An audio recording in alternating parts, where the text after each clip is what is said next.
যমুনা পেলাম, ফুলের বাগান পেলাম, কিন্তু মহাভাব স্বরূপিণী সেই গোপীগণ কই?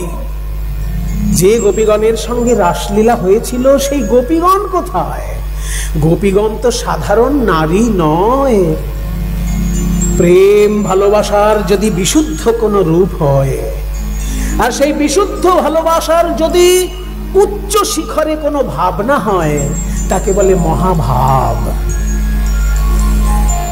লাদিনীর সার প্রেম, প্রেমের ভাব সার, ভাবের পরমাকাষ্ঠা নাম মহাভাব। তাই সেই মহাভাব স্বরূপিণী গোপীগণ তারা কোথায়? দেখতে দেখতে যখনই মহাপ্রভু এক একজন ভক্তের দিকে, এক একজন পার্ষদের দিকে খুব মনোযোগ দিয়ে দর্শন করছেন, অমনি সেই পার্ষদের ভিতরটা প্রকাশ পাচ্ছে মহাপ্রভুর সামনে। ওই তো আমার গদাধর।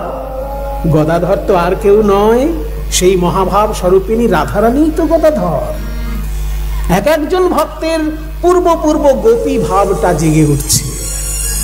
নিত্যানন্দ প্রভু তো বলরাম, তাকে দেখলে তো গোপী ভাব জাগার কথা নয়, কিন্তু আজকে নিত্যানন্দ প্রভুর মধ্যেও গোপী ভাব প্রকাশ পাচ্ছে। কেন না, নিত্যানন্দ প্রভুর মধ্যে শুধুমাত্র বলরাম নয়। কিছু মনে করবেন না বাবা, কিছু কিছু বৈষ্ণবের ধারণা আছে যে নিত্যানন্দ শুধু বলরাম।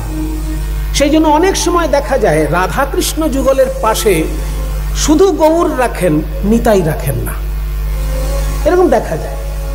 যেহেতু রাধা কৃষ্ণের মিলিত তনু গৌরাঙ্গ মহাপ্রভু, ওই জন্য গৌর থাকতে পারে, কিন্তু নিত্যানন্দ যেহেতু বলরাম, বলরাম থাকলে তো রসদোষ হয়ে যাবে, কারণ রাধা কৃষ্ণ মধুর রসের বিষয়, আর বলরাম তো সখ্য রসের, কিছুটা বাৎসল্য কিছুটা সখ্য মিলেমিশে বলরামের ভাবটা।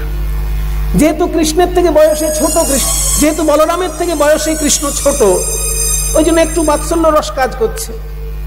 আবার যেহেতু শ্রীরাম সুদামের সঙ্গে খেলা করতে গেলে গোষ্ঠে যেতে হচ্ছে, সেখানে আবার সূক্ষ্ম রস কাজ করছে। কাজেই বলরাম এমন একটা চরিত্র যেখানে বাৎসল্য রসের কিছুটা আছে, আবার সূক্ষ্ম রসের পরিপূর্ণ রূপটাও আছে। কিন্তু মধুর রসের তো কোনো স্থান নেই বলরামের মধ্যে, যেহেতু দাদা হয়। যেখানে বৌমা আর ভাই থাকবে সেখানে কি দাদা বেশিক্ষণ থাকতে পারে? আসলেও যদি আসেও কাজের কথাটি বলে চলে যাবে।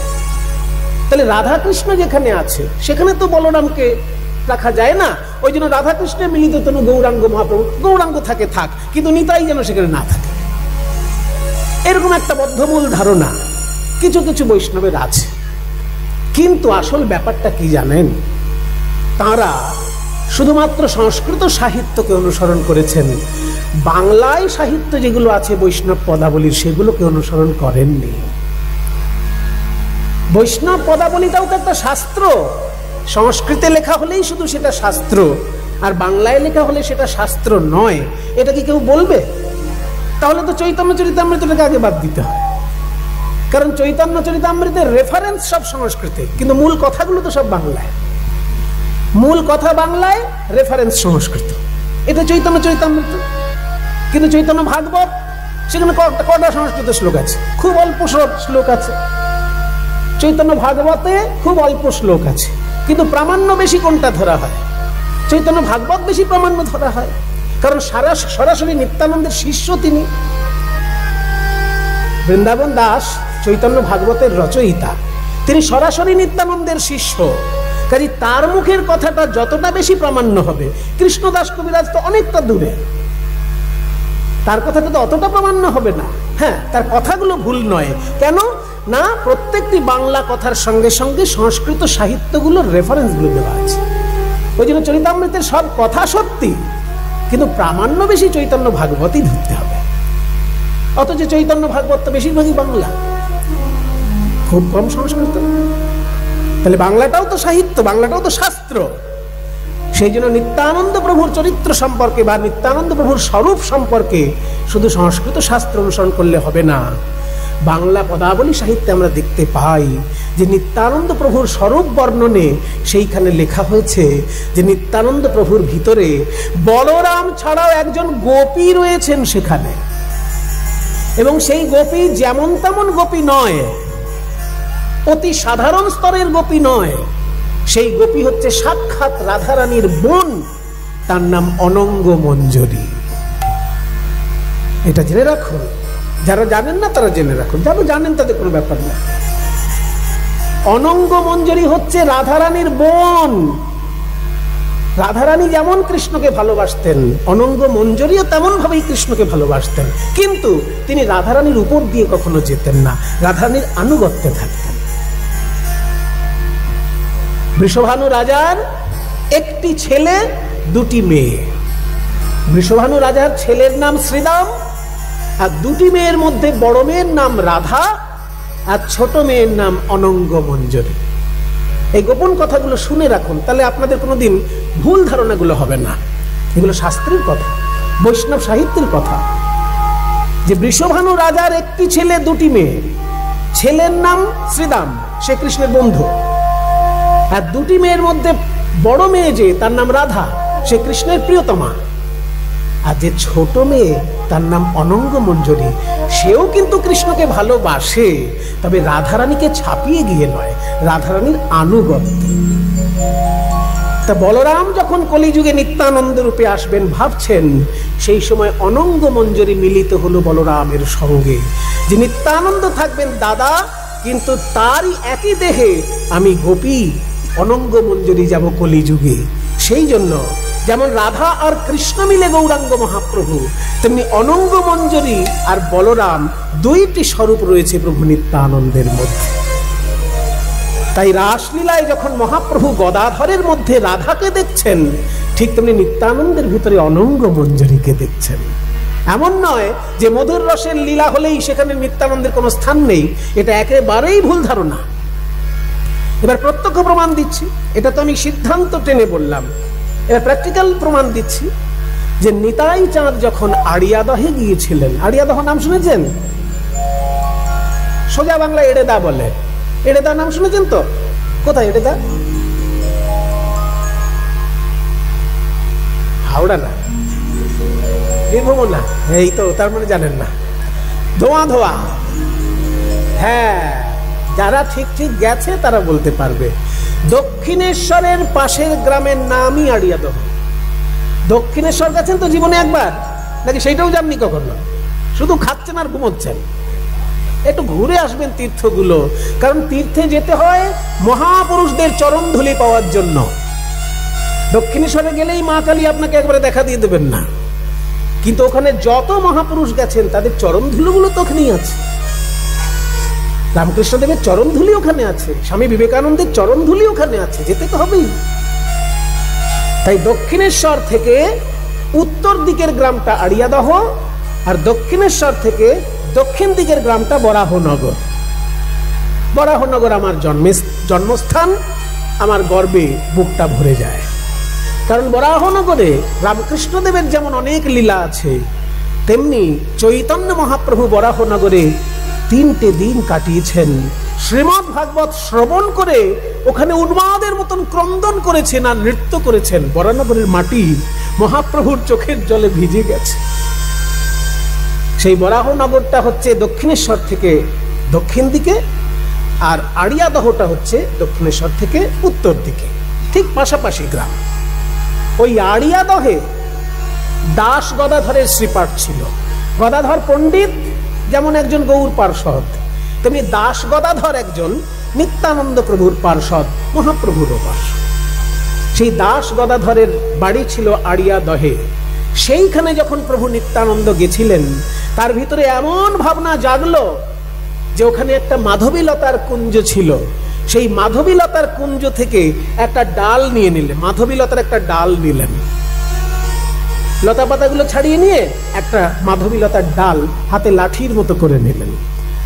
আর সেই মাধবীলতার ডালটা নিয়ে নেচে নেচে নৃত্য করছেন নিতাই চাঁদ।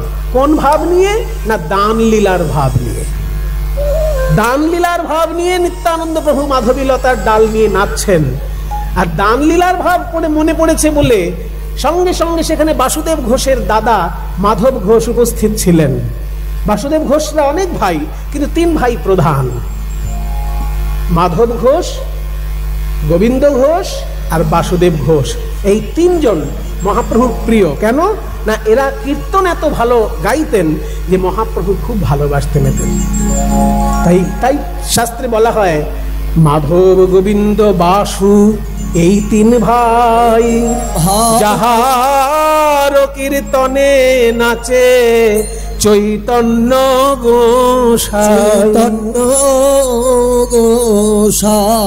তাই মাধব গোবিন্দ বাসু মানে মাধব ঘোষ, গোবিন্দ ঘোষ আর বাসুদেব ঘোষ, এই তিন ভাইয়ের কীর্তনে মহাপ্রভু নৃত্য করতেন।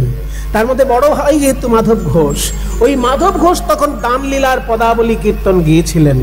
চণ্ডীদাসের লেখা শ্রীকৃষ্ণ কীর্তন কাব্য, এই শ্রীকৃষ্ণ কীর্তন কাব্য চৈতন্যদেবেরও প্রাচীন, চৈতন্যদেবের জন্মের আগে লেখা চণ্ডীদাসের গ্রন্থ শ্রীকৃষ্ণ কীর্তন কাব্য। আপনারা তো বাঁকুড়া, যেমন চণ্ডীদাসের জন্য দুটি জেলাকে স্মরণ করা হয়, বাঁকুড়ার মধ্যে ছাতনা চণ্ডীদাসের জন্য বিখ্যাত হয়ে আছে, আর বীরভূম জেলার মধ্যে নানুর চণ্ডীদাসের জন্য বিখ্যাত হয়ে আছে। যেহেতু বাংলায় একাধিক চণ্ডীদাস জন্মগ্রহণ করেছেন, তাই দুটি তীর্থই প্রামাণ্য তীর্থ, কোনোটা গুজামিলের তীর্থ নয়, দুটোই প্রামাণ্য। তো সেই চণ্ডীদাসের যে শ্রীকৃষ্ণ কীর্তন কাব্য, সেখান থেকে পদাবলী গান গেয়েছেন মাধব ঘোষ, আর তাতে নিত্যানন্দ প্রভু নৃত্য করছেন মাধবীলতার ডাল নিয়ে। লীলাটা কি লীলা? দান লীলা। দান লীলা কোন রসের লীলা? বাৎসল্য রস না সখ্য রস? কোন রসের লীলা? দান লীলা। বলে এসব জিজ্ঞেস করবেন না, কীর্তনীরা গায়, আমরা শুনি, আমরা তো বুঝি না, বুঝতে চাইও না। বোঝেন না ভালো কথা, কিন্তু বুঝতে চাইবেন না কেন? বুঝতে তো হবে, তা নাহলে আপনাকে সাপ বলতে ব্যাং ধরিয়ে দেবে বা ব্যাং বলতে সাপ ধরিয়ে দেবে, আপনি তাই নিয়ে আনন্দে থাকবেন। দান লীলা সখ্য রসেরও লীলা নয়, বাৎসল্য রসেরও লীলা নয়, দান লীলা হলো মধুর রসের লীলা।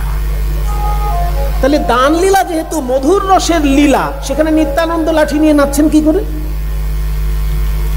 এটাই তো প্রত্যক্ষ প্রমাণ যে যেসব বোকা লোকেরা বলে যে মধুর রস নিতাইয়ের দেবার ক্ষমতা নেই কারণ তিনি দাদা বলরাম।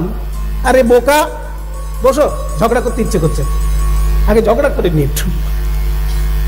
যেসব বোকা লোকেরা বলে যে নিতাই যেহেতু বলরাম, দাদা বলরাম, ওই জন্য ওনার সখ্য রস দেবার ক্ষমতা আছে, মধুর রস দেবার ক্ষমতা নেই। আরে বোকা, তুই প্রভু নিত্যানন্দের জীবনীটা ভালো করে পড়, জান প্রভু নিতাইকে আগে।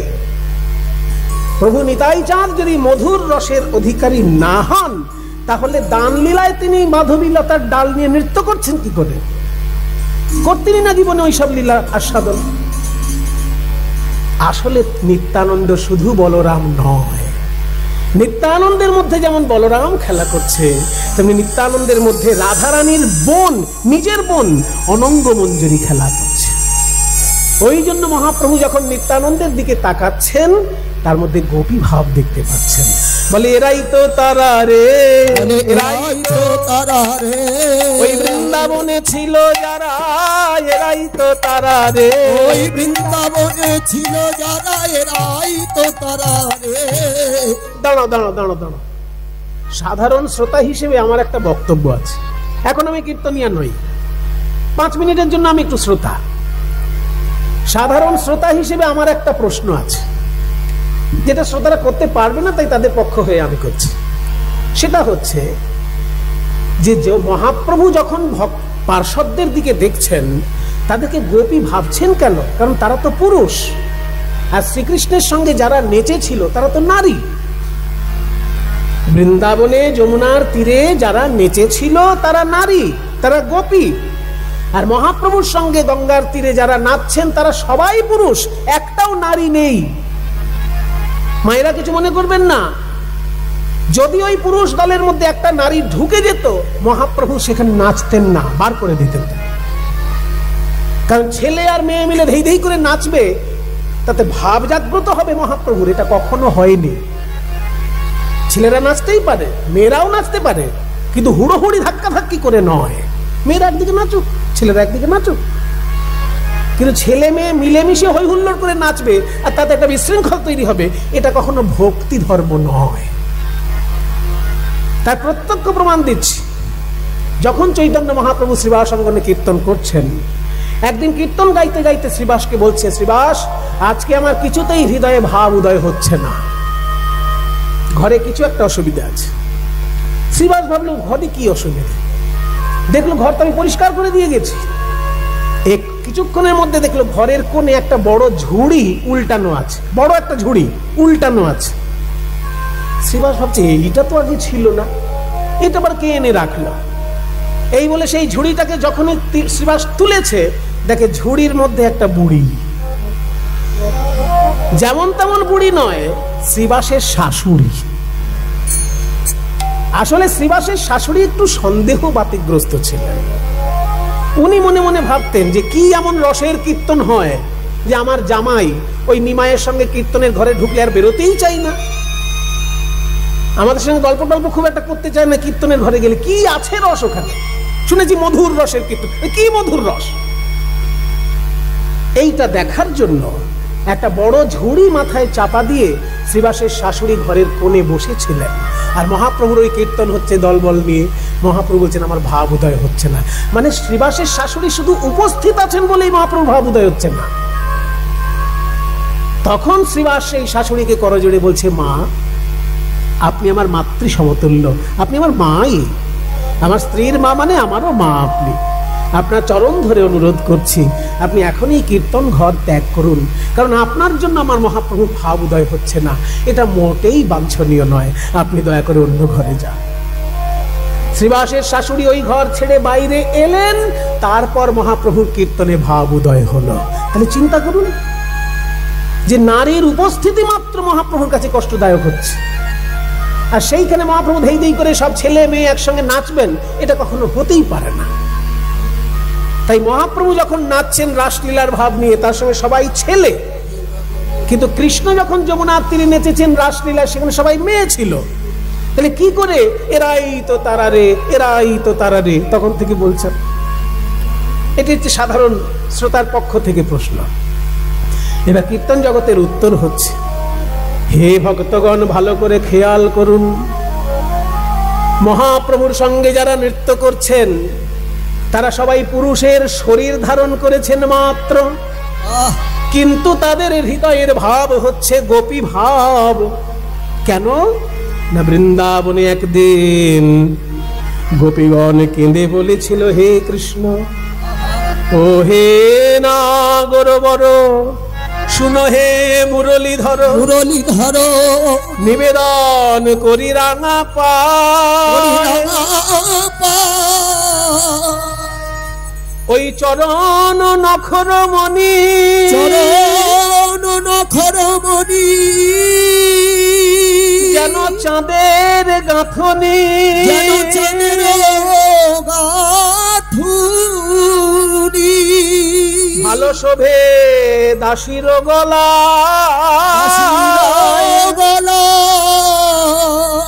তুমি মণি নও, মানিক নও, যে হিয়ার মাঝারে রও, ফুল নও, যে বাঁধিয়া রাখি কেশে, রাখি কেশে, আমাদেরকে নারী না করিত বিধি, তুয়া হেন গুণ নিধি, লইয়া ফিরিতাম দেশে দেশে। হরিব, দেশে দেশে। এই হচ্ছে আসল জায়গা। গোপীগণ কেঁদে কেঁদে বলছেন, হে কৃষ্ণ,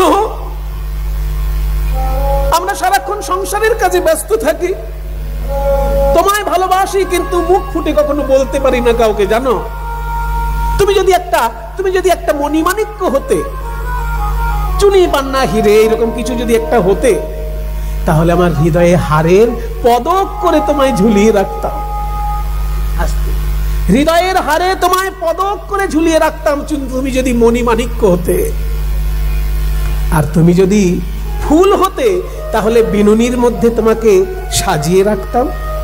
কিন্তু তুমি তো মণিমাণিক্যও নয় যে হৃদয়ে রাখবো, তুমি ফুলও নয় যে মাথার চুলে রাখবো।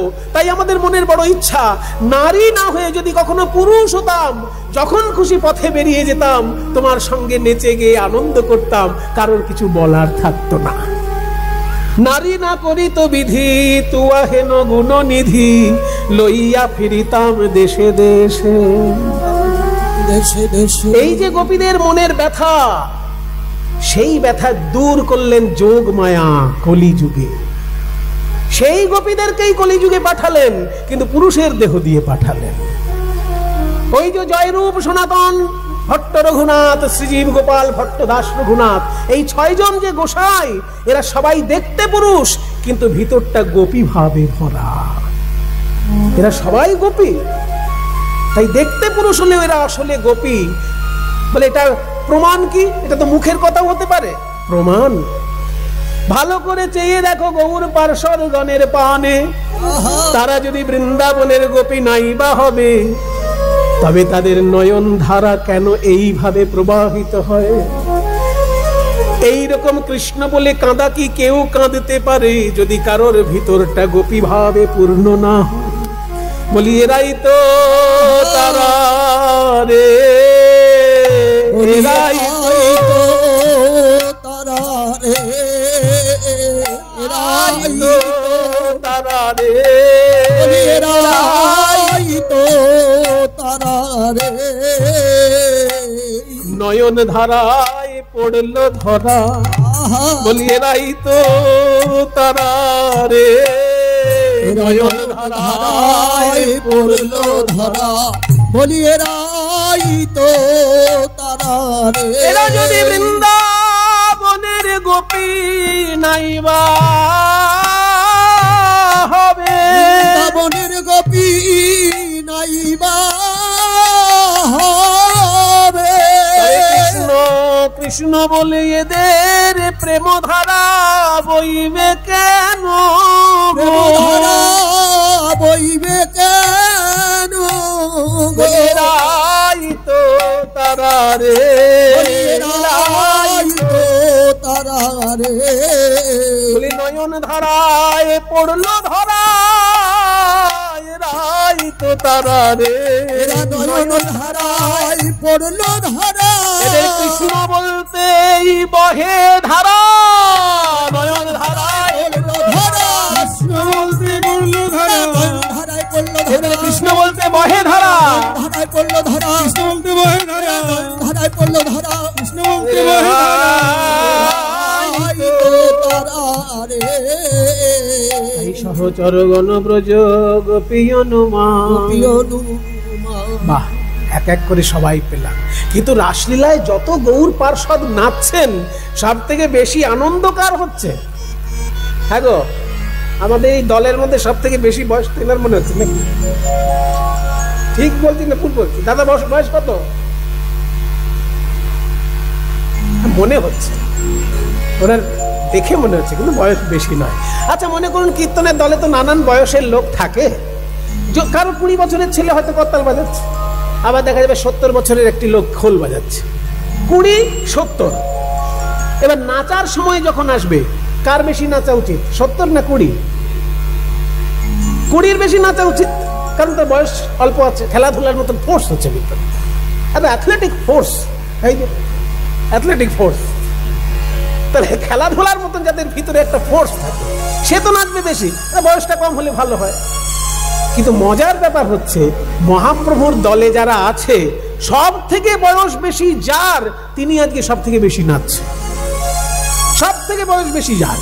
অদ্বৈত নাচে রে, অদ্বৈত নাচে রে, নাচে রে নাচে রে আমার অদ্বৈত, ওই নাচে রে নাচে রে আমার অদ্বৈত নাচে রে, নাচে রে নাচে রে আমার অদ্বৈত নাচে রে, ওই নাচে রে নাচে রে আমার অদ্বৈত নাচে রে, নাচে রে নাচে রে আমার অদ্বৈত, নাচে অদ্বৈত, নাচে অদ্বৈত, অদ্বৈত অদ্বৈত নাচে রে অদ্বৈত। অদ্বৈত নাচে, ওই নাচে রে নাচে রে আমার অদ্বৈত নাচে রে। এই দাঁড়াও দাঁড়াও দাঁড়াও, 20 বছরের ছেলে পিলে আছে, তারাও তো নাচছে না, কিন্তু অদ্বৈতের বয়স তো মহাপ্রভুর থেকেও 52 বছরের বড়। ইতিহাস বলছে মহাপ্রভুর থেকে 52 বছরের বড় অদ্বৈত আচার্য। তাহলে মহাপ্রভুর বয়স যদি 20 ধরি, তাহলে অদ্বৈতের বয়স 72 হয়ে যাচ্ছে। উরি বাপরে, এত বয়স আপনার, আর আপনি সব থেকে বেশি নাচছেন কেন? অদ্বৈত বলছে নাচবো না, আমি আজ তাই পেয়েছি, আমি আজ তাই পেয়েছি, ওই দাপরে যা চেয়েছি আজ তাই পেয়েছি, আমি দাপরে যা চেয়েছি আজ তাই পেয়েছি, ওই দাপরে যা চেয়েছি আজ তাই পেয়েছি, ওই দাপরে যা চেয়েছি আজ তাই পেয়েছি। তারপরে কি চেয়েছেন কি পেয়েছেন আপনিই বুঝলেন, আমরা তো আর কিছু বুঝলাম না। আসলে এই অদ্বৈত আচার্য হচ্ছেন সেই দেবাদিদেব মহাদেব। তিনটি ধারার মধ্যে একটি ধারা শৈব ধারা। দেবাদিদেব মহাদেব তিনি একবার মা দুর্গাকে বলেছিলেন, কি চাও তুমি? দুর্গা বলেছেন, আমার ইচ্ছা যে আমি একটু রাসলীলা দর্শনে যাব। হ্যাঁ, সেটা আবার কি?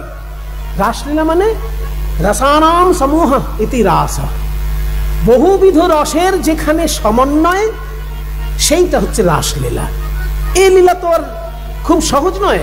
আমরা গাইতে গাইতে মনে হয় খুবই সহজ, শুনতে শুনতে মনে হয় খুবই সহজ, কিন্তু তত্ত্বের দিক দিয়ে বিচার করলে এই লীলা বড় কঠিন লীলা। কারণ রসের সমন্বয় আর রসের সমাহার, তবে তো রাস। রস তো অনেক রকমের আছে, সেই রসের সমন্বয় এবং সমাহার যেখানে হয়েছে সেটা রাসলীলা। তার মানেটা কি? সহজ কথায় বলো। বলে সহজ হচ্ছে কৃষ্ণ একা থাকবে না, সব গোপীরা থাকবে, কোনো পুরুষ মানুষের প্রবেশ নেই। বলে ওরে বাবা, শুধু কৃষ্ণ একা আর সব গোপী? হ্যাঁ, ওইটা আমি একটু দেখতে যাবো। তো আমিও যাবো না, তোমার যাওয়া হবে না, কারণ তুমি পুরুষ ভাবে রয়েছে এখন, আমি তো নারী, আমি গোপী হবে আছি, হবে না। ঠিক আছে, তুমি যাও, আমি দেখছি। যায় গো নেচে নেচে যায় গৌরী, নেচে নেচে যায় গো, নেচে নেচে যায় গৌরী, নেচে নেচে যায়, নেচে নেচে যায় মায়েরা তুলু দাও। নেচে নেচে যায়, নেচে নেচে যায় গৌরী, নেচে নেচে যায়, নেচে নেচে যায় গৌরী, নেচে নেচে যায়, নেচে যায়,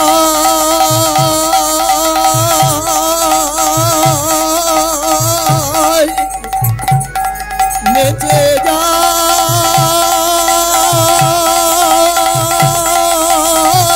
গো, নেচে নেচে যায় গৌরী নেচে নেচে যায়, নেচে নেচে যায় গৌরী, নেচে নেচে যায়, গৌরী নেচে নেচে যায়, গৌরী নেচে নেচে যায়, নেচে যায়, নেচে যায়, নেচে যায়, যায় যায় গো, নেচে নেচে যায় গৌরী, নেচে নেচে যায়, নেচে নেচে যায় গৌরী, নেচে নেচে যায়, নেচে নেচে যায় গৌরী, নেচে নেচে যায়।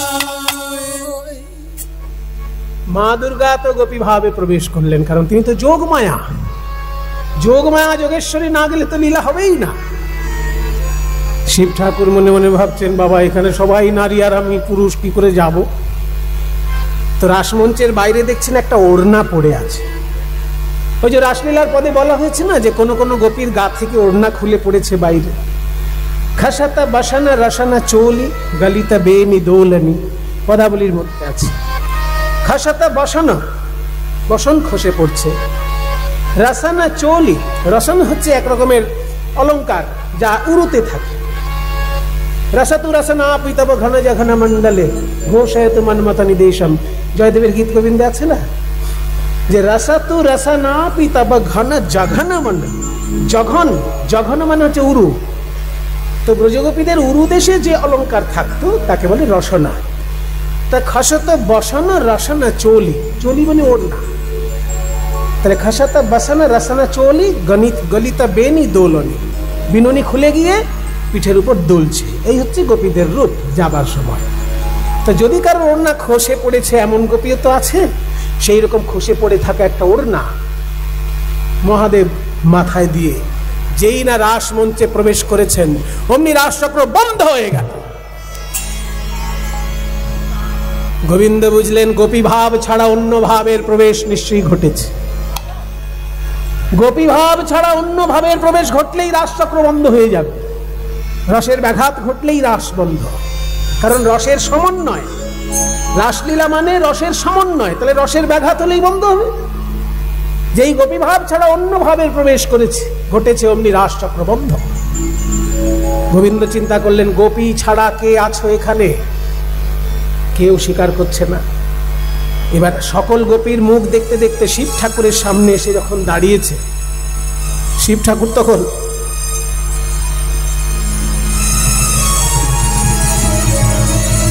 বাপরে বাপ, এত কাঁপছে কেন এই গোপী?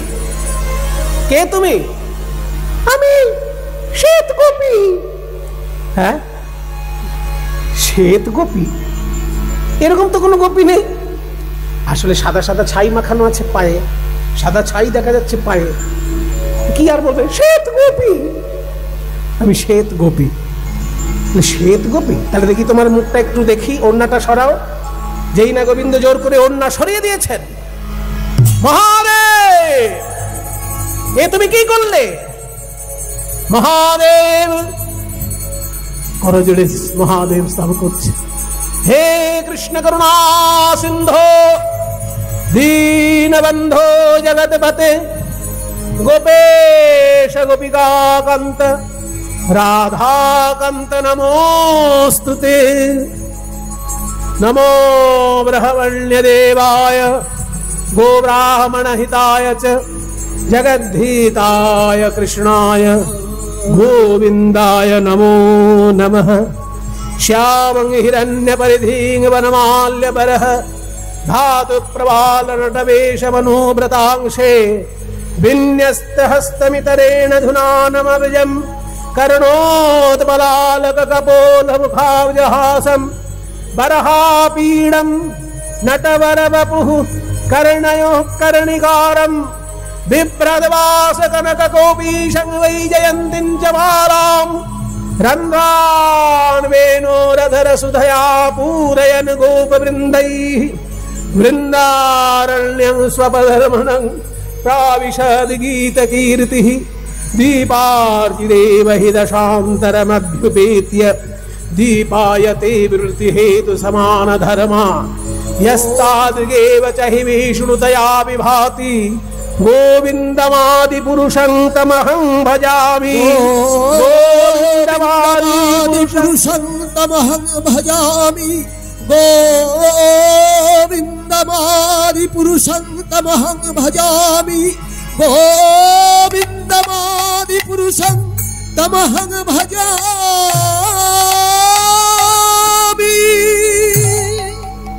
দাঁড়াও ভোলানাথ,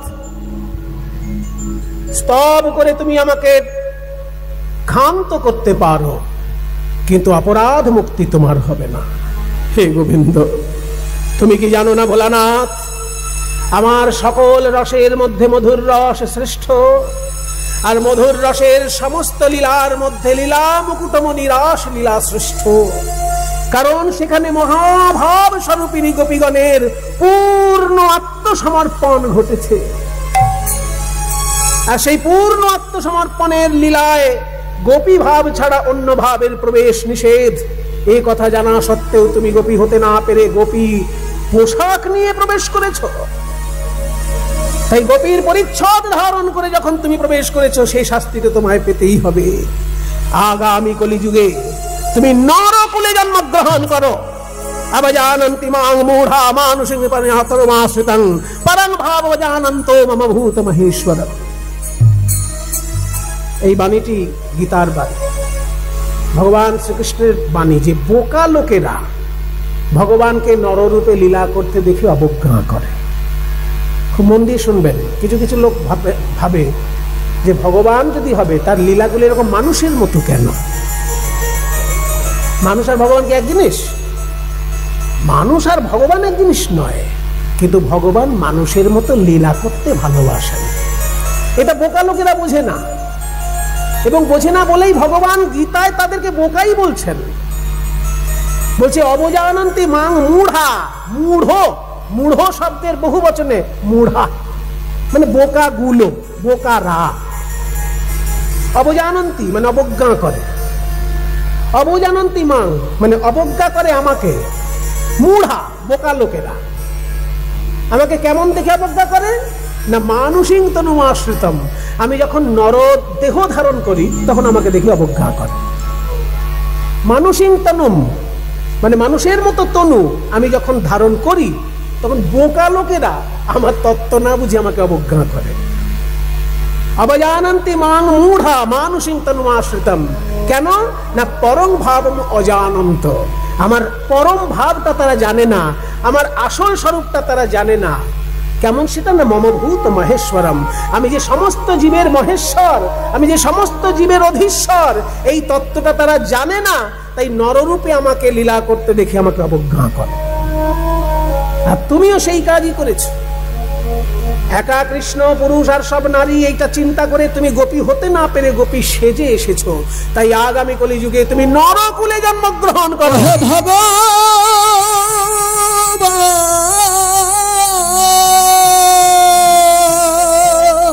দেবাদিদেব মহাদেব বলে, হে গোবিন্দ, নরকুলে জন্মগ্রহণ করা কলিযুগের পক্ষে ভাগ্যের কথা। কলিযুগে নরকুলে জন্ম পাওয়াটা ভাগ্যের ব্যাপার। সে নরকুলে জন্ম নেব, আমার তাতে কোনো দুঃখ নাই, কিন্তু তোমার চরণে আমার একটা নিবেদন, যে রাসলীলার রসে আমি বঞ্চিত হলাম এই দাপর যুগে, কলিযুগে জন্মগ্রহণ করে যেন সেই রাসলীলার রসে আমি সিঞ্চিত হতে পারি।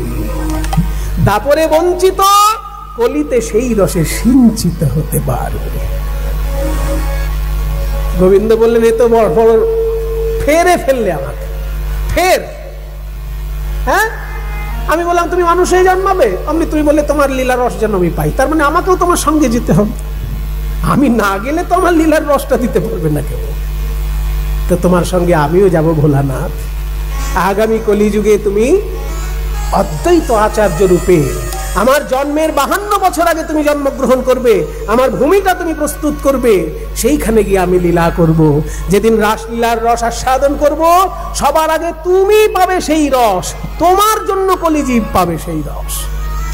তদ্বৈত বলছে, আমি নাচবো না, আমি আজ তাই পেয়েছি, আমি আজ তাই পেয়েছি, আমি আজ তাই পেয়েছি, আমি আজ তাই পেয়েছি, ওই দাপরে যা চেয়েছি আজ তাই পেয়েছি, ওই দাপরে যা চেয়েছি আজ তাই পেয়েছি, আমি দাপরে যা চেয়েছি মধুর রাস রস আস্বাদন, দাপরে যা চেয়েছি রাস রস ওই আস্বাদন, দাপরে যা চেয়েছি, রাস রস আস্বাদন, দাপরে যা চেয়েছি, রাস রস আস্বাদন, দাপরে যা চেয়েছি। রাস রস আস্বাদন। অদ্বৈত নাচে রে, অদ্বৈত নাচে রে, ও সহচর গণ ব্রজ সহচর গণ ব্রজ গোপী, ব্রজ গোপী এত সুন্দর বর্ণনা যিনি দিলেন, তিনি মহাপ্রভুর প্রিয় কীর্তনিয়া বাসুদেব ঘোষ। উমা, আমার বৃন্দাবনের বাঁশি কই? শিখল দেখে বলছে, এই তো আমার সেই খোল। খোল করো তালো, ওই খোলো করো তালো, খোল করো তালে গোরা সুমেলো, সুমেলো করিয়া, ওই খোলো করো তালো, খোলো করো তালো গোরা সুমেলো, সুমেলো করিয়া। বাজে খোল, বাজে খোল, বাজে খোল, বাজে খোল, সংকীর্তন মহারাসে বাজে খোল, বাজে খোল, সংকীর্তন মহারাসে বাজে খোল, বাজে খোল। খোল বলে ধিক্তান, তাকে ধিক, তাকে ধিক, তাকে তাকে তাকে ধিক, তাকে, হ্যাঁ, তাকে তাকে তাকে ধিক। কাকে কাকে ধিক্কার দিচ্ছে কিছু মনে করবেন না। কোন কোন জায়গায় গিয়ে দেখি প্রথম দিকে শ্রোতারা বেশ মন দিয়ে কীর্তন শোনে, কীর্তন কি আনন্দ, কিন্তু কিছুক্ষণের পর হ্যাঁ হ্যাঁ হ্যাঁ ভালো হচ্ছে। কীর্তনেতে ঘুমায় যারা তাকে ধিক, তাকে ধিক, কীর্তনেতে ঘুমায় যারা তাকে ধিক, তাকে ধিক, কীর্তনেতে ঘুমায় যারা। তবে সাধারণত গ্রামের দিকে দেখেছি 8টা-9টা নাগাদ কীর্তন শুরু হয়, তো আপনারা সেই রকম শুনে অভ্যস্ত, তাই এত সন্ধ্যাবেলা আপনাদের ঘুম পায়নি, এখনো ঘুমটা আসেনি আপনাদের, সেই জন্য অনেকে ভাবছে বেঁচে গেছে, আমরা বেঁচে গেছি। কিন্তু খোল বলছে না, আমি আরো ধিক্কার দেবো, ওই বাড়ির কথা বলবে যারা তাকে ধিক তাকে ধিক। ওই বাড়ির কথা বলবে যারা তাকে ধিক তাকে ধিক। বাড়ির কথা বলবে যারা তাকে ধিক। মনে করুন এই পাড়ার বিয়াই আর ওই পাড়ার বিয়ান, দুই জায়গায় দুজন এক জায়গায় বসে কীর্তন শুনছে। অবিয়ান, আপনি নতুন শাড়ি কবে কিনলেন? এর পাশে মশাই চুপ করুন, কীর্তন কীর্তন হচ্ছে, আপনি চুপ করুন। পরের বার যদি কীর্তনে বিয়ানকে দেখতে না পাই তাহলে এই বাড়ির কথা বলবে যারা তাকে ধিক তাকে ধিক। এই বাড়ির কথা বলবে যারা তাকে ধিক তাকে ধিক। কিছু কিছু লোক বলছে না আমরা তো কথা বলছি না। সত্যি এত মানুষ কীর্তন শুনছেন, হাজার হাজার মানুষ কীর্তন শুনছেন, কোনো আওয়াজ কিন্তু পাচ্ছে না। বদ্ধ জায়গায় আওয়াজটা বেশি পাওয়া যায়, কিন্তু এত মন দিয়ে আপনারা গান শুনছেন, কথা কিন্তু আপনারা বলছেন না, তাতেও রক্ষা নেই। খোল বলছে তাকে ধিক তাকে ধিক। তাকে ধিক তাকে ধিক। উলুধ্বনি যে না দেবে তাকে ধিক তাকে। উলুধ্বনি যে না দেবে তাকে ধিক তাকে ধিক। উলুধ্বনি যে না দেবে তাকে ধিক তাকে ধিক। উলুধ্বনি যে না দেবে তাকে ধিক তাকে ধিক। উলুধ্বনি যে না দেবে তাকে ধিক তাকে ধিক। উলুধ্বনি যে না দেবে তাকে ধিক তাকে ধিক। বাহ, খুব সুন্দর উলুধ্বনি দিয়েছেন মায়েরা। তবে একবার দিলে হবে না, যতবার মাতন হবে প্রত্যেক মাতনের দেবেন।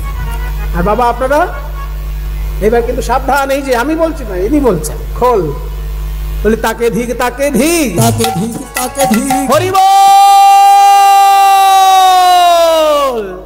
যে না বলে তাকে ধিক তাকে ধিক। ওই হরি বল যে না বলবে তাকে ধিক তাকে ধিক। হরি বলে যে না বলবে কীর্তনে আসরে বসে। হরি বল যে না বলবে কীর্তনে আসরে। হরি বল হরি বল হরি বল হরি বল হরি বল হরি বল হরি বল হরি বল। বলে বলে তাকে ধিক তাকে ধিক। তাকে ধিক তাকে ধিক। আরে তার মাঝে নাচে গোরা, তার মাঝে নাচে গোরা জয় জয় জয় দিয়া। তার মাঝে নাচে গোরা, তার মাঝে নাচে গোরা জয় জয় জয় দিয়া। জয় হোক জয় হোক জয় হোক জয় হোক জয় হোক জয় হোক। রাসেশ্বরী রাই কিশোরীর জয় হোক জয় হোক। রাসেশ্বরী রাই কিশোরীর জয় হোক জয় হোক। রাসেশ্বরী রাই কিশোরী আর রাসবিহারী বংশীধারী। রাসেশ্বরী রাই কিশোরী রাসবিহারী বংশীধারী। রাসেশ্বরী রাই কিশোরী রাসবিহারী বংশীধারী। রাধে রাধে রাধে রাধে রাধে রাধে রাধে রাধে। বলে জয় হোক জয় হোক। ও তার মাঝে নাচে গোরা, তার মাঝে নাচে গোরা জয় জয় জয় দিয়া। এত সুন্দর পদটি যিনি লিখেছেন মহাপ্রভুর প্রিয় গায়ক সেই বাসুদেব ঘোষের উদ্দেশ্যে সবাই একবার প্রণাম করুন। বাসুদেব ঘোষে ওই বাসুদেব ঘোষে। বাসুদেব ঘোষে তাহে করয়ে করয়ে বিলাস। ওই রাস রস গোরা চাঁদ করিলা করিলা প্রকাশ রে আহা মরি মুরি রে করিলা করিলা প্রকাশ রে দাস রস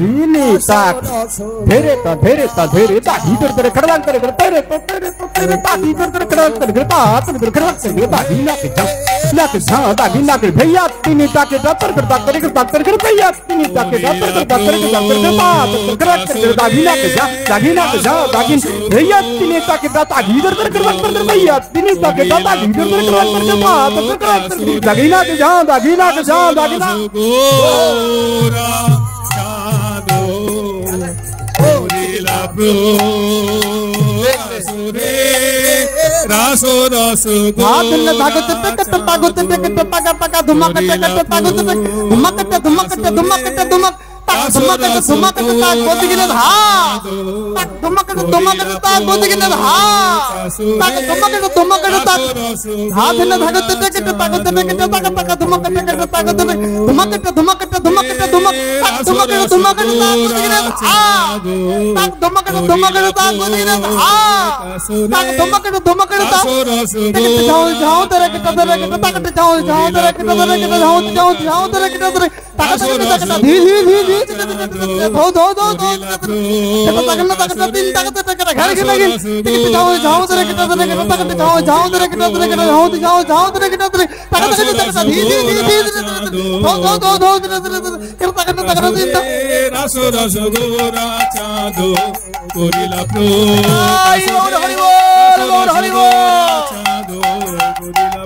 नंद व्रज स्त्रीणां पादरेणुमभीक्षिणशः यासामरी कथोदिभितां भुवनत्राय वन्दे व्रज स्त्रीणां पादरेणुमभीक्षिणशः यासां हरि कथोदिगितं पुनति भुवनत्रयम् हरो हरि नयन भोरी हरो हरि नयन भोरी गोपी बल्लभ राधा मदन मोहन हरो हरि नयन भोरी हरो हरि नयन भोरी गोपी बल्लभ राधा मदन मोहन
गोस्वामी वृंद की देवादिदेव महादेव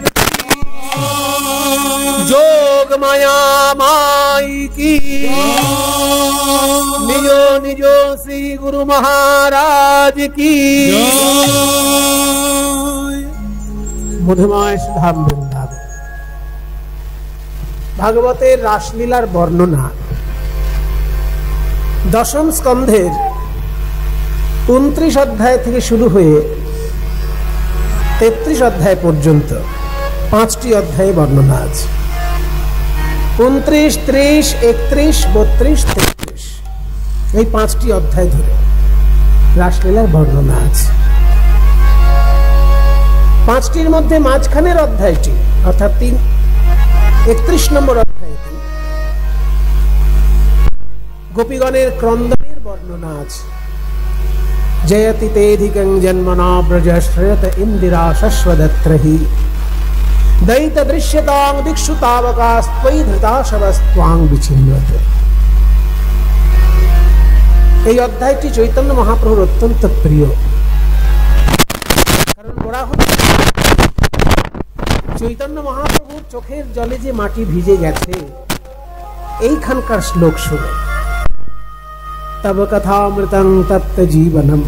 যাদের বাড়িতে রামকৃষ্ণ কথামৃত গ্রন্থ আছে,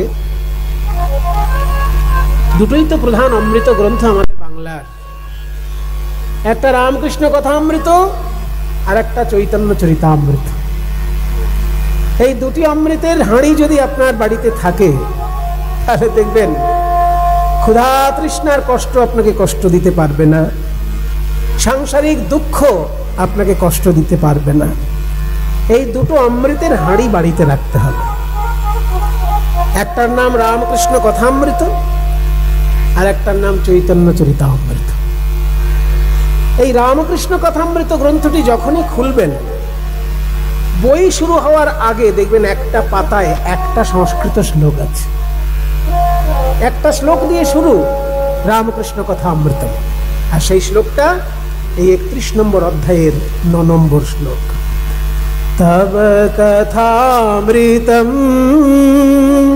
তপ্ত জীবনম কবিভিरीडितं কল্মষাপহম শ্রবণমঙ্গলম শ্রীমদাততাম ভূমি গৃণন্তি তে ভূরিদা जना। হে নন্দনন্দন যশোদা জীবন, হে দামোদর হে শ্রী মাধব। কি সুন্দর কথা বাবা, তব কথামৃতম। ওই জন্য রামকৃষ্ণ কথামৃত কথাটা শব্দটা ওখান থেকে নেওয়া হয়েছে। শ্লোকটা শুরুটাতেই হচ্ছে তব কথামৃতম। যেহেতু রামকৃষ্ণ কথামৃত নাম, এই নামটা এখান থেকে নেওয়া হয়েছে। তব মানে তোমার, তোমার সেটাকে সংস্কৃতে তব বলে। তব কথামৃতম, তোমার কথারূপী অমৃত। কথাটাই যেন অমৃত। কখনো কখনো গান যেন অমৃতের মতন শোনায়, তেমনি কখনো কখনো কথা এমন আছে যেগুলো অমৃতের মতো শোনায় এবং অমৃতের কাজ করে, শুধু শোনায় না। অমৃত কি করে? অমর করে দেয়। তেমনি কোনো কোনো কথা আছে যা শুনে চললে পরে এই জগতে আপনি অমরত্ব পাবেন। যেমন এই যে সুন্দর মন্দিরটি তৈরি হয়েছে, যিনি তৈরি করেছেন তিনি যদি পরলোক গমনও করেন, তিনি কিন্তু মানুষের কাছে অমর হয়ে থাকলেন। কীর্তির ইয়স্য সজীবতি। কিছু কিছু কথা এমন আছে যা শুনে মেনে চললে পরে এই জগতেই আপনি অমর হয়ে থাকবেন। আপনি সুন্দর সাহিত্য রচনা করতে পারলে অমর হয়ে যাবেন। মানুষের কল্যাণের জন্য কোনো কাজ করলে আপনি অমর হয়ে যাবেন। তাই অমর করে দেওয়াই অমৃতের কাজ। চৈতন্য মহাপ্রভুর কথা এবং রামকৃষ্ণদেবের কথা মানুষকে অমর করে দেবার পথ দেখিয়েছে। তাই কথামৃতম। তব কথামৃতম কি করেছে না তপ্ত জীবনম। এই শ্লোকটা আসলে একটা প্রশ্নের উত্তরে বলা হয়েছে। প্রশ্নটা খুব মজার প্রশ্ন। মানে কিছু মনে করবেন না, আমাদের মুনি ঋষিগণ আমাদের ভগবানকে শুধুমাত্র ভয়ঙ্কর শাসক হিসেবে প্রতিষ্ঠা করেননি। অন্যান্য ধর্মে দেখবেন ভগবান মানে একটা ভয়ের ব্যাপার, তার উপাসনা না করলে নরকে যেতে হবে। কিন্তু আমাদের ধর্মের মুনি ঋষি বলছেন যে ভগবান কখনো কখনো ভয়ঙ্কর সাজেন যখন দরকার পড়ে, যখন অসুর বিনাশ করতে হয়, যখন বদমাইশ লোককে ঠান্ডা করতে হয়, তখন ভগবান ভয়ঙ্কর সাজেন। কিন্তু ভগবানের আসল রূপটা হচ্ছে তিনি খুব প্রেমিক, তিনি খুব রসিক।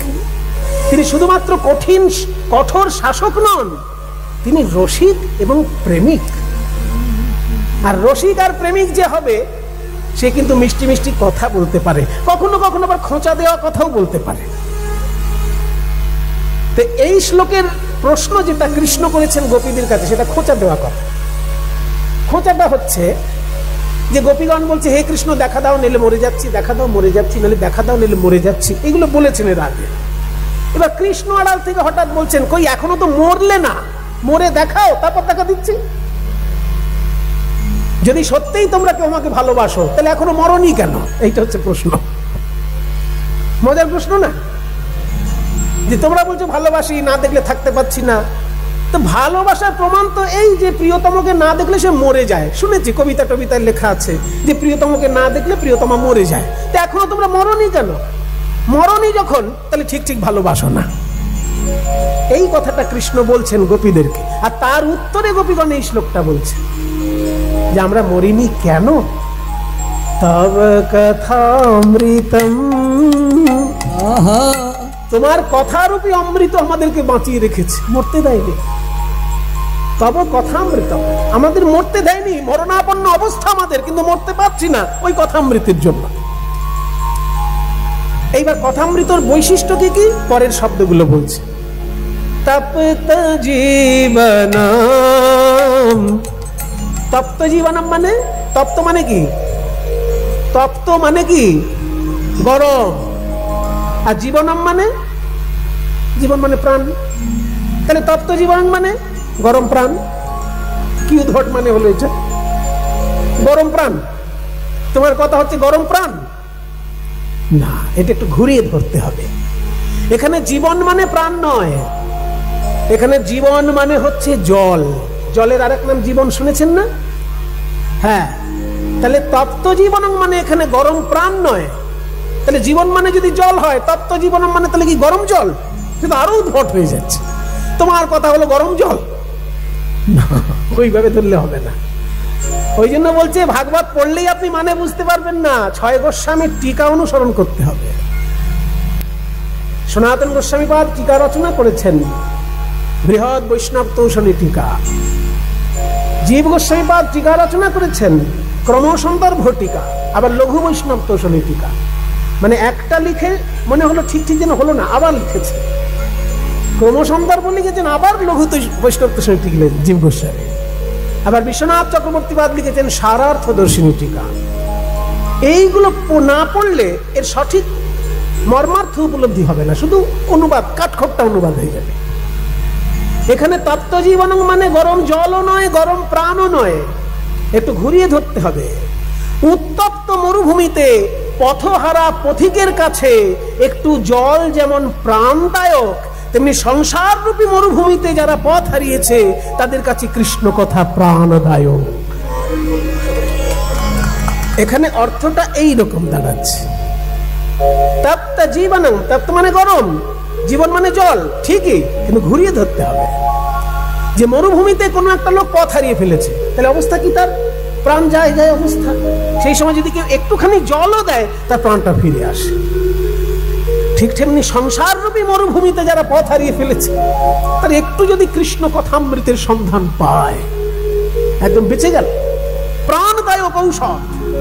তপ্ত জীবনম কবিভিড়িতম, কবিভিড়িতম মানে কবিগণের দ্বারা প্রশংসিত। কবিগণ প্রশংসা করেছেন কৃষ্ণ কথার। বাল্মীকি বেদব্যাস থেকে শুরু করে রবীন্দ্রনাথ, নজরুল ইসলাম, কে প্রশংসা করেনি? হরিকথা, ভগবত কথার সবাই প্রশংসা করেছেন, সেই জন্য কবিদের দ্বারা প্রশংসিত। নজরুল ইসলাম, সখী সে হরি কেমন বল, নাম শুনে যার এত প্রেম জাগে, চোখে আসে এত জল, সখী সে হরি কেমন বল। কবিদের দ্বারা প্রশংসিত তোমার কথা অমৃত। তাহলে কবিভিড়িতম, কলমশাপহম, কলমশ মানে পাপ, অপহম মানে অপহরণকারী। তোমার কথা অমৃত হচ্ছে পাপ হরণকারী। অমৃত কলমশাপহম। শুধু তাই নয়, শ্রবণ মঙ্গলম, শ্রবণ মঙ্গলম শ্রীমদাততম ভুবি গৃণন্তি তে ভূরিদা জনা। শ্রবণ মঙ্গলম, তোমার কথা শুনলেই মঙ্গল, আর পালন করলে তো মঙ্গলের উপর মঙ্গল। শুনলেই মঙ্গল। কোনো কথা কিন্তু শুনলে মঙ্গল হয় না বাবা। যেমন আমি যদি কোনো ছাত্রকে বলি মন দিয়ে পড়াশোনা করো, পরীক্ষায় পাশ করবে, মন দিয়ে পড়াশোনা করো, পরীক্ষায় পাশ করবে, আমার কথা শুনে যায় যদি পড়াশোনা না করে, সে পাশ করবে?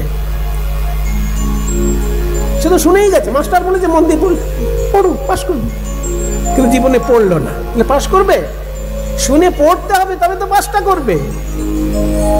কিন্তু হরি বলো, হরি বলো, হরি বলো ভাই, এটা শুনে কেউ যদি হরি নাও বলে, শুনলেই মঙ্গল হয়ে যায়। আর শুনলে মঙ্গল হয়, আর যদি মেনে চলে ভগবানের কথা, তাহলে তো আরো মঙ্গল। তাই বলছে শ্রবণ মঙ্গলম, শ্রবণ মঙ্গলম শ্রীমদাততম। শ্রীমদাততম, শ্রী মানে সম্পদ, শ্রী মানে সৌন্দর্য। শ্রী মানে যেমন লক্ষ্মী ঠাকুর, অর্থাৎ শ্রী অর্থে সম্পদ, আবার শ্রী মানে সৌন্দর্য। তোমার কথায় সৌন্দর্যে পরিপূর্ণ, আবার প্রেম ধনে পরিপূর্ণ। শ্রীমদাততম ভুবি গৃণন্তি, যারা জগতে প্রচার করেন তারা ভুরি দা জানা, তারা শ্রেষ্ঠ দাতা। ভুবি গৃণন্তি তে ভুরি দা জানা। হে নন্দনন্দন যশোদা জীবন, হে দামোদর, হে শ্রীমাধব। যে সংস্কৃত শ্লোকটি আমি ব্যাখ্যা করলাম, এটা ভাগবতে রাসলীলার বর্ণনার একটা গুরুত্বপূর্ণ অধ্যায়ের শ্লোক। কিন্তু সাধারণ মানুষ রাসলীলার নাচ গান শুনে এমন অভ্যস্ত যে এই কঠিন জিনিসগুলো তাদের সাধারণত হজম হতে চায় না। কিন্তু তবু এখানে যেহেতু মন্দির প্রাঙ্গণ, এখানে যেহেতু সমজদার এবং ভালো শ্রোতা সমবেত হয়েছেন, তাই একটু কঠিন অংশটা আগে বলে নিলাম। নাচ গান তো থাকবেই।